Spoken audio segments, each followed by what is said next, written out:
Alrighty guys, welcome back to another LEGO set review from BrickByBrick, and today we have set number 70654. This is the Dieselnaut, the second largest set from the Haunted sub-theme of Ninjago, which was the summer 2018 wave of sets, coming in at $109.99 with 1,179 pieces and 7 minifigures. This is a pretty big one. It's pretty sizable.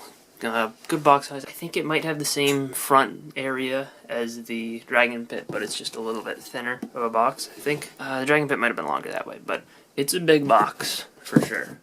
And if we turn it around, you can see a bunch of the features. Got the Free the Dragons thing up there that you can't see, because the light is too bright. But, yeah, this is a pretty big model. I built this up with Butt Job during the 72-hour stream, and I'm excited to take a little bit of a look at it here, and then finally be able to put it on display with the rest of my 100 sets now that the review is all done. We do have one instruction manual, which is perfect bound, and yeah, it's pretty sizable. Not as thick as the Dragon Pit, for sure, but still a pretty big instruction booklet here. The only part of the set that is not part of the Dieselnaut, or attachable to the Dieselnaut, is this little armor stand.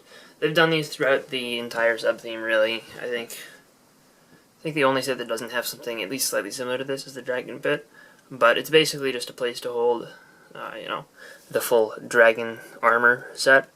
And you got the shield, which is a great piece, as well as the sword, which is clipped on there at an angle, right behind that, as well as a minifigure body and head that, hold the armor and the helmet. This is a pretty simple one, but it looks good. I especially like just the way the sword and the shield look together. I think that looks cool. And it's just sitting on a little rock base, This stud here, I'm not sure if that's supposed to hold anything at all. You could theoretically use one of the extra little claw pieces there and just stick it in there and attach another accessory if you wanted to, or anything that attaches to a stud. But, it's just there, really, and it's a decent looking thing. But it's just a side thing. It is nice to get the entire full set of dragon armor here, though. Of course, the main draw of the set is the full Dieselnaut itself, and there is a lot going on here. For $110, it's big for sure, but it's not quite $110 big. Just at first glance, size-wise. I think the amount of stuff that it's got going on here makes up for that, which we'll see in a second. But just compared to the Dragon Pit, it's a lot shorter than the Dragon Pit. It has a lower footprint. There's no big side build like the Dragon. It definitely feels like the $20 is worth spending to upgrade to the Dragon Pit if you just want something that's big. But stuff that's going on here, there's all sorts of stuff.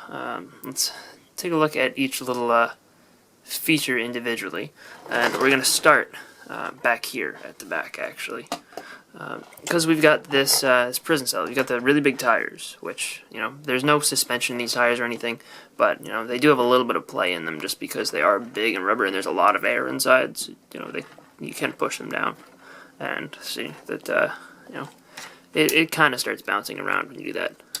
But it's not like a full suspension feature. But you do have this in the back, which can be folded downwards. And you're able to then just pull this whole prison cell out. We'll take a look at this separately in just a little bit. But it just slides right onto here, onto the Technic pins. And, it's just free floating, basically. And, oops, yes, I don't have it. There we go. It's in all the way. And you basically just push it up here until it kind of lines up with that and won't go any further. And, that's how the prison is held on there. And, with it removed, you can, I guess, just go like that if you wanted to, and then that's the back of your Dieselnaut now. But that's not the only little feature that's going on in this back section here. You could store some accessories or stuff right up here, like really small stuff. If you had a little barrel or something, you could probably fit it in there, or just anything really small. But if you got bigger stuff, you can store it right here. This whole weapons rack we'll take a look at in a second. But with that removed, you've got quite a bit of space in there. There's a large amount of space that's, when that's in there, most of it is just not used. But you could shove in a ton of figures if you wanted to just make this a troop carrying vehicle. You could probably fit at least 7 or 8 figures inside there. If you really squeeze them, you could very, very comfortably fit 5, I think. Especially if you were to, because there's a little bit of space, behind, created by these panels. So you could fit, let's say, 1, 2, 3, 4, 5, 6. Yeah, you could fit 6 figures in there comfortably, and then you could kind of squeeze 2 in the center if you wanted to. So definitely a lot of space there, which can be used for some stuff. I don't know if a weapons rack is the best use, but we'll take a look at the weapons rack later, and then maybe we'll all know. But just going up around the side here, we've got this little turret, and this turret, you can seat a figure on it right here in this 2x2 area that sticks to the sides. And, it's a decent look. It's a little bit weird that he has no controls or anything for it, but it works. It is attached onto a stud, as well as a click hinge, but you could angle it up 1 click if you just, overcome the clutch power of the stud.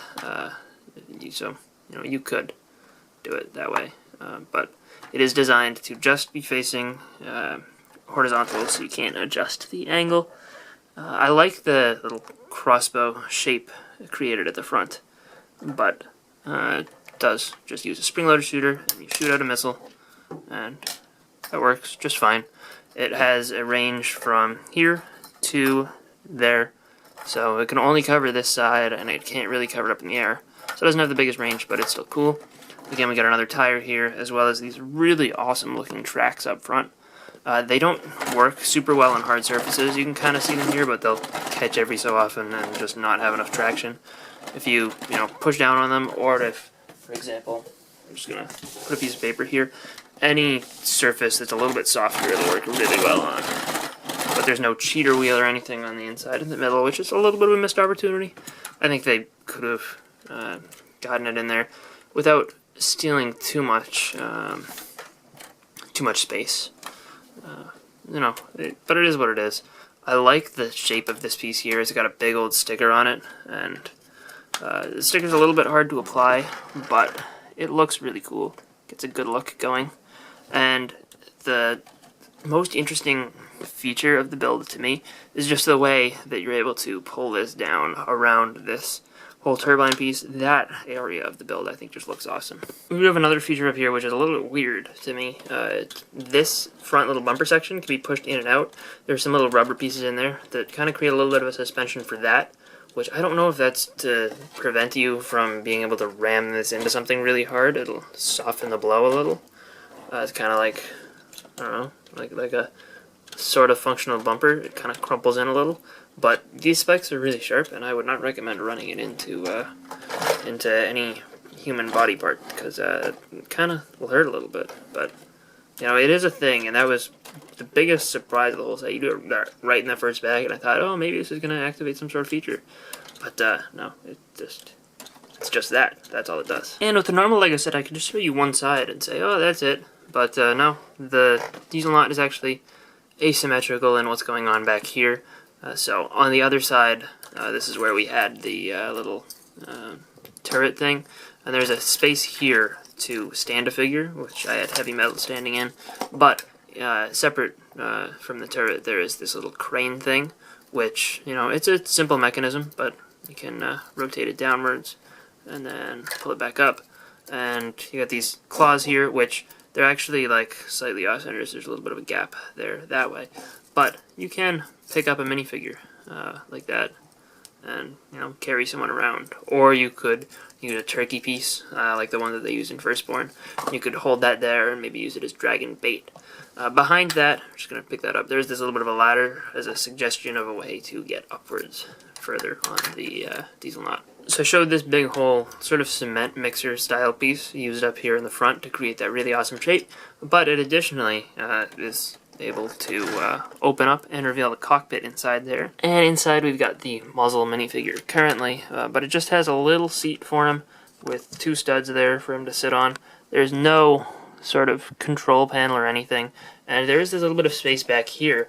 This is kind of where I would suggest that, like, it basically lines up with the the gears used on the tracks on the back.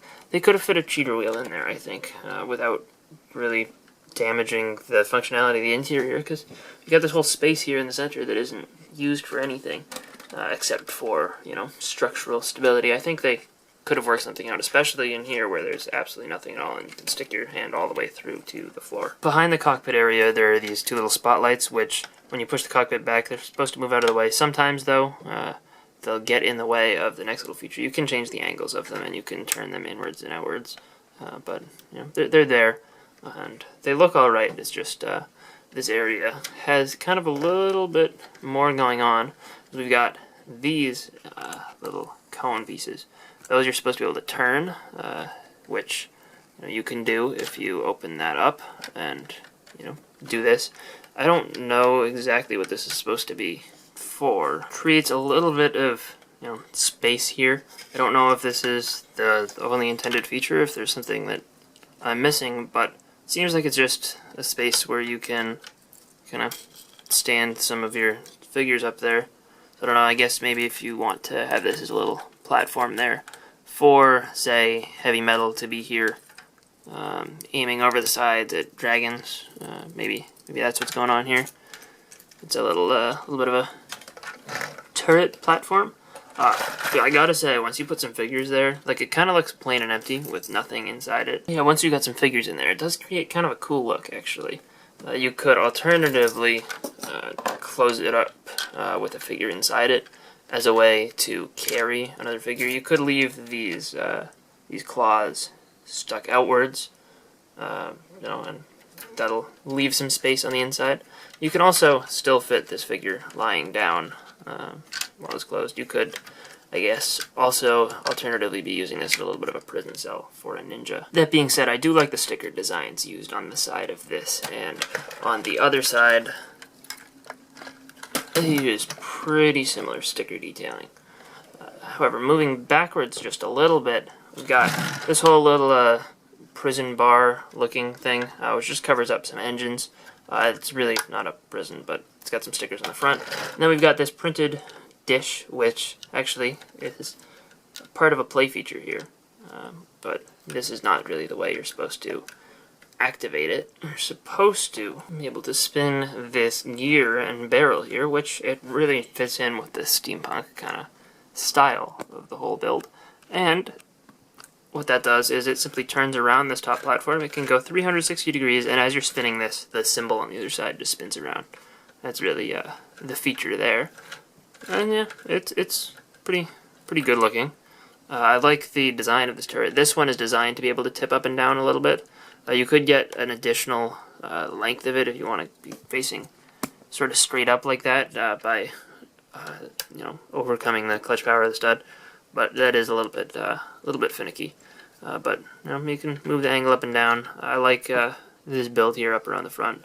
Creates a good look, and these pieces on the front do a good job of creating this sort of crossbow shaping, which you know, it's a good look. And you just simply push that down and launch the spring-loaded missile. There we go. That's how it launches. And the Iron Baron can just stand here. He could sit as well if you wanted him to. But I think when you have a figure sitting, we're not going to use him just in this one case, just because I don't want to have to take the staff out of his hand. But when you have a figure sitting, it looks like they really can't see very well over the turret. So I think it's probably better to have them standing there.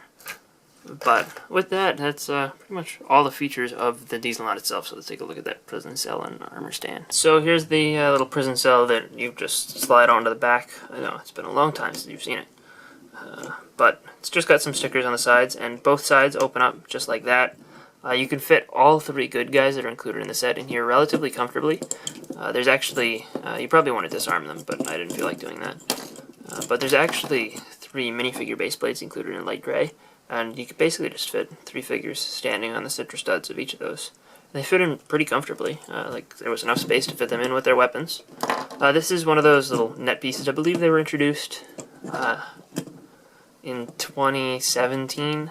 Maybe it was 2018. But you know, it looks pretty good, creates a good shape, and I like the way it looks when attached to the back of the Dieselnaut. The weapon stand here, you know, it's got these little things at the end so that you're able to grab onto it pretty easily, but you can just pull it open and create sort of a wall. This almost looks like it would fit right in with the dragon pit, and you can create a little bit of a wall section inside the pit where contestants can grab their weapons. You actually have 3 weapons here that are by default on this little stand here, and then the 2 on the bottom there, I believe, are given to the minifigures in this set by default, and then it tells you at the very end to put their weapons on the stands and put them in certain places on the Dieselnaut. From the back, it looks a little bit more cluttered, but it doesn't look too bad, and it fits in with the color scheme. I do also like the fact that we've got these flat silver 1x2 plates with a little grill, and these are how it slides in and out really easily, but I don't think I've ever seen them in flat silver before. They have come in other sets, but you know, this is the first time that I really noticed them.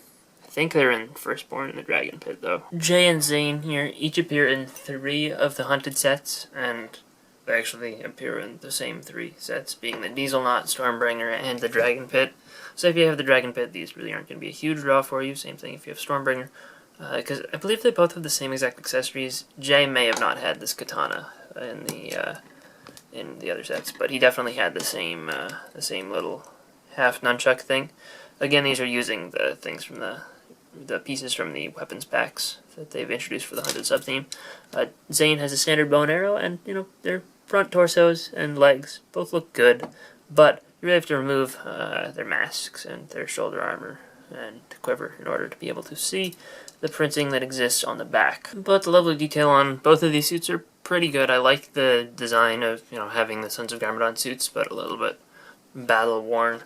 I think that's a cool idea, and the face print for Jay is the same that he's been using since the Ninjago movie. Zane's is a little bit less common, having first appeared in the Sons of Garmadon stuff, but still, it's not anything new or special here.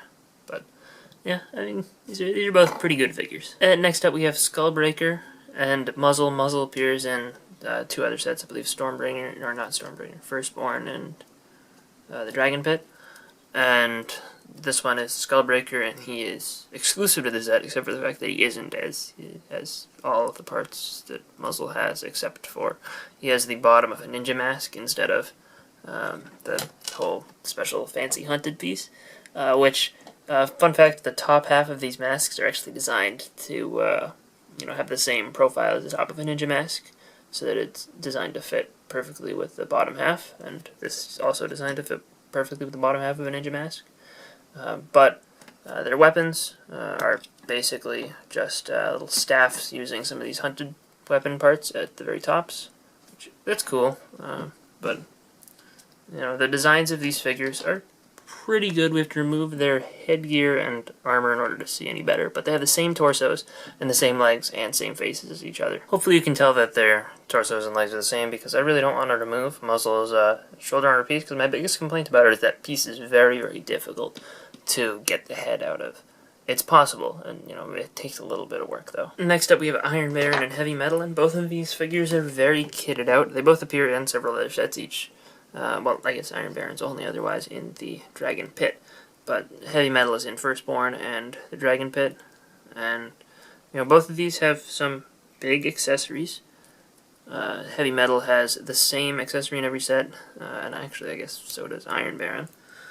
But he has his staff here, which has a sticker on it. The sticker is the same in both sets, and it uses an arrow blade piece to get that kind of triangular-ish shape. I like it. Comes out pretty well. And he also, in his other hand, has his sort of prosthetic gauntlet hand, which extends the length of his arm by a little bit more than it should based in the show. But I like the printed dish on there, or disc, printed 1x1 round tile. There we go. That's a word. I like that. It's cool looking. And then Heavy Metal has this chain gun, which is actually pretty plot relevant to the show, and there's nothing to really grab this onto in this set.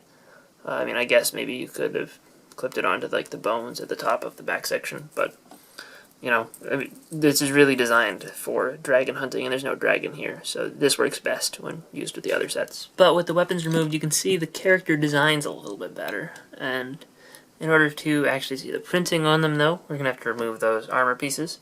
One thing before that, though, is these are actually the same armor piece. The Iron Baron uses it backwards, which it's designed to be able to be used from the front or the back, and I think that's cool. I like it. I also like his top hat piece as well.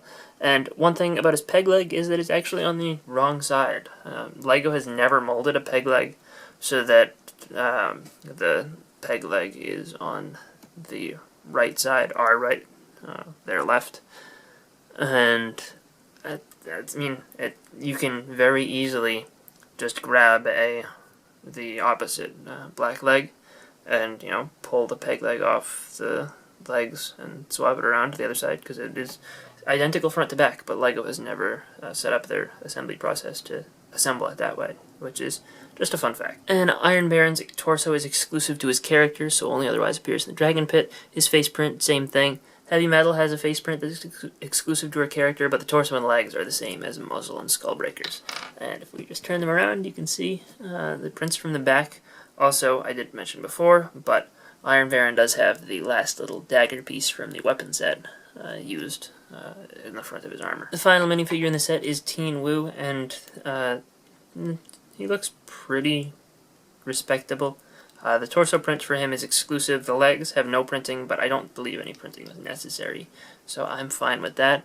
However, his face print is not quite accurate to his appearance in the show. He does appear like this for a brief moment of time, but he does, when he has this face design, he tends to be wearing the hat over this hairpiece, so a new hair and hat combo piece would have been amazing to get for this figure here, but it's okay. I almost would have liked to just see the other face that we get, because he's either wearing that or wearing the golden armor like in the Dragon Pit set, but I almost would have just liked to see a new face for the younger Wu.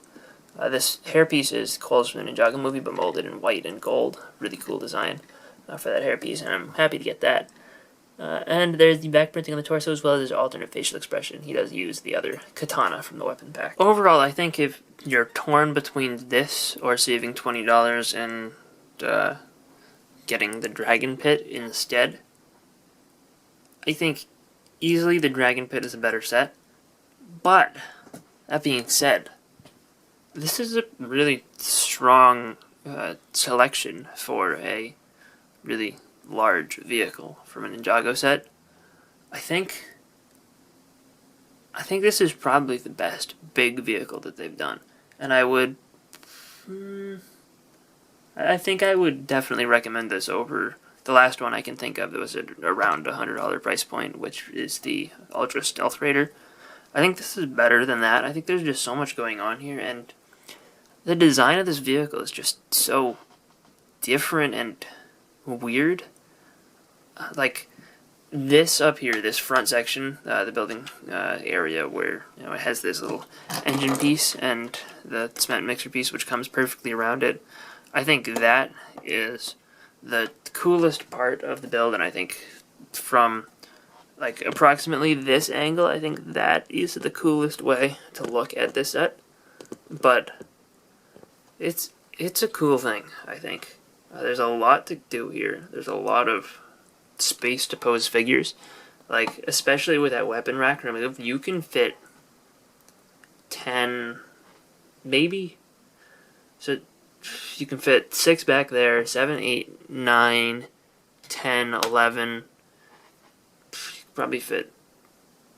You could probably fit 12 figures if you push it. Maybe even more if you really stuff them in there. But like, you could probably fit a figure like up here. There you go. So you could have another bad guy standing there, or you could have maybe a battle going on. I know Wu and Jay wouldn't battle, but I mean, I guess maybe they could. Not stopping them, but you could get them right in. Whoops. If I could get him to actually fit on the stud, yeah. You can get a little battle scene going on up there, up on the top. There's a lot of space here. There's a lot of stuff to do. I think this is a good value for $109.99.